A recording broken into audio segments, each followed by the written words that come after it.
The David Pakman Show at davidpakman.com. Okay, two quick follow-ups, corrections, follow-ups, whatever you want to call it. The China naked picture loan story, someone wrote in saying that the loan has to be paid back whether or not the pictures are revealed. We knew that. I mean, I think we mentioned that, but we were hypothesizing. We posed the scenario, well, what if it was just the release of the pictures? How much would that be worth to you in terms of the loan? Okay. Anyway, get that out of the way. The loan does have to be paid back, even if they show everybody your junk. Next, Dave got a kick out of that one. The rice being worse for you than soft drinks in terms of diabetes, apparently overblown, not an accurate study. And, well, okay. They're probably both pretty bad for you if you have diabetes and should probably both be avoided. However, if you have to choose between soft drinks and white rice, just in general, at any point in time, I would choose the rice. Choose the rice. All right. Now that we have those out of the way, here's something I always like to see every year. The world's 50 best restaurants. And, well, it's the list really doesn't change that much year to year, but things shuffle around. And, well, here it is. Number one, which is a restaurant that for many years is always topping every list. Place seems great. Is this place in Italy, Osteria Francescana. Yeah. Of course, Osteria. my pronunciation is terrible, huh? The emphasis is on the I. Osteria. Osteria Francescana. Okay. There's a Chef's Table episode, I believe, about that place. There is. Yeah. Yeah, the place looks great. Anyway. The most interesting thing to me is that from the list, I believe only 5 restaurants are in the U.S. of the top 50. Yeah. And I believe of those 5, 4 are in New York City and 1 is in San Francisco. Is that right? Well, there is 1 in San Francisco, 1 in New York, 2 in New York. I'm just going through it so quickly. Oh, no, I'm sorry. 3 in New York. 3 in New York, Alinea in Chicago, and then 1 in San Francisco. That is correct. Yes. Now, do you know, Lewis, because a lot of these, like I know Alinea does this thing that's popular now where it's like $300 or $400 or something. I don't even know how much. And it's a bunch of tiny little plates, right? A tasting like menu. Really like a tasting menu, but like micro tasting menu. You know, like sometimes it's a 2-bite dish or something like that. Is that now the direction all of these top restaurants are going? No. While almost all of them do tasting menus, there are some that have a tasting menu that might still be 4 or 5 dishes or something like that, right? Okay. But then, yes, you have the ones like Alinea where you may have 20 different things. Yep. And that's so much of what you're paying for. I mean, if it were 5 pieces, you would assume your costs would be lower as there's a lot less work involved to make all the different, you know? The labor costs are crazy because a lot of these kitchens, if you've seen documentaries about these places, you know, you have 20, 30 people working in the kitchen because there's so many dishes to prepare. I've only done, you know, I once did a tasting menu at a seafood place, and it was sort of like a family style tasting where it wasn't that each person gets these tiny little dishes. It was just, okay, like for the appetizers, we bring out 5 appetizers for your table of 8 and everybody has a couple bites type of thing. I'm not that into the whole 30 or 40 course thing. I've never done it. And part of it is, who knows what you're going to be served? You know, it's like it could all be going well and good until they bring out, you know, tiger penis or something like that. And then all of a sudden you're like, okay, well, I'm not really that into tiger penis, and then they want to serve you shark fin soup or whatever. I mean, you just don't know what it is that's going to come out necessarily. Mm-hmm. But when I go to a restaurant where I know I'm going to get a tasting menu, I just say to myself, I don't even care what they serve me. I'm eating here, whatever I'm it going is. to eat it. Yeah. And if I take a bite and I don't like it, I don't have to finish that particular thing. Right. But you know, that's what I say to myself. All right. And so Noma, I think, was number 5 here in Copenhagen. Oh, an interesting note is that 2 of these are in Lima.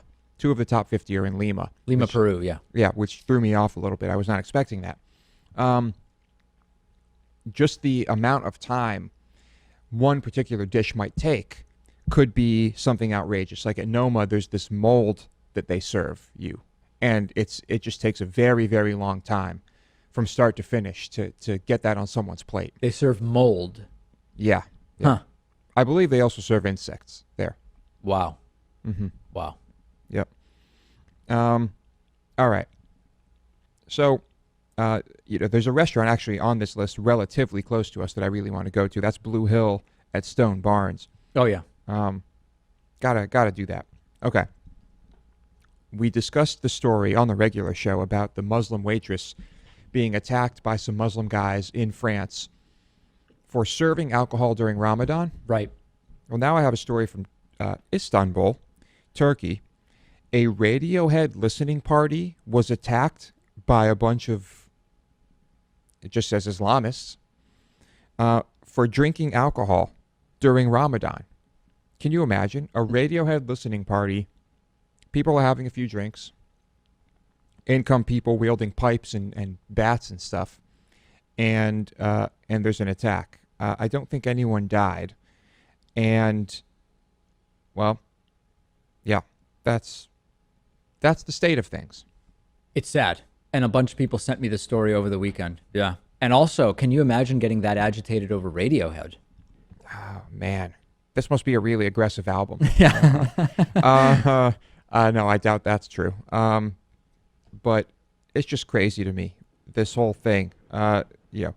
Basically just saying, I'm doing God's work, so I'm going to go beat people with a pipe. I just never get it, because you could, just in the same way that you could convince yourself that you need to go and beat people up that God doesn't like the behavior of, you could just as easily be convinced of, I don't actually need to do anything because God is going to take care of all these people. You know, I mean, like for every argument that there is to be made that you need to be doing real world violence because God is displeased with what someone is doing, if God is truly all knowing and all powerful, why would us mere mortals ever need to take a pipe to someone's head because they're drinking?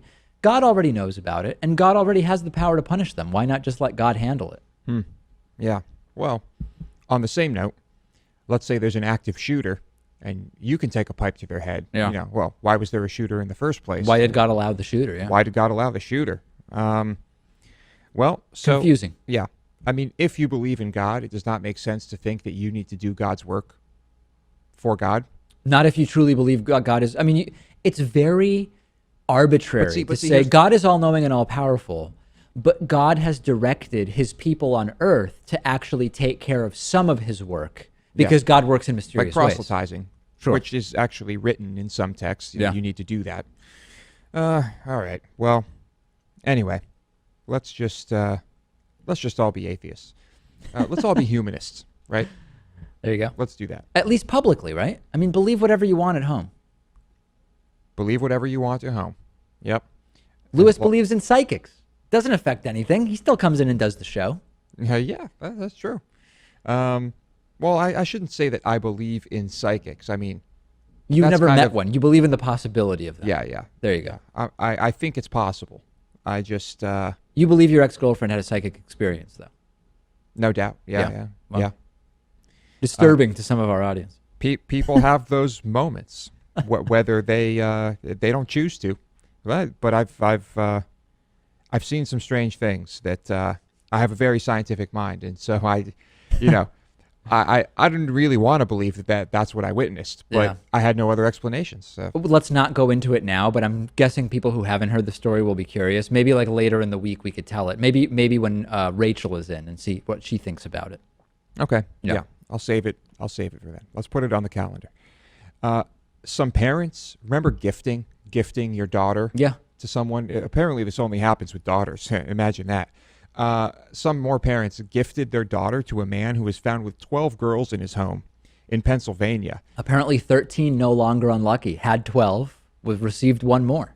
Well, 13 did seem to be the magic number because... to trigger police activity. It all came crashing down after this one.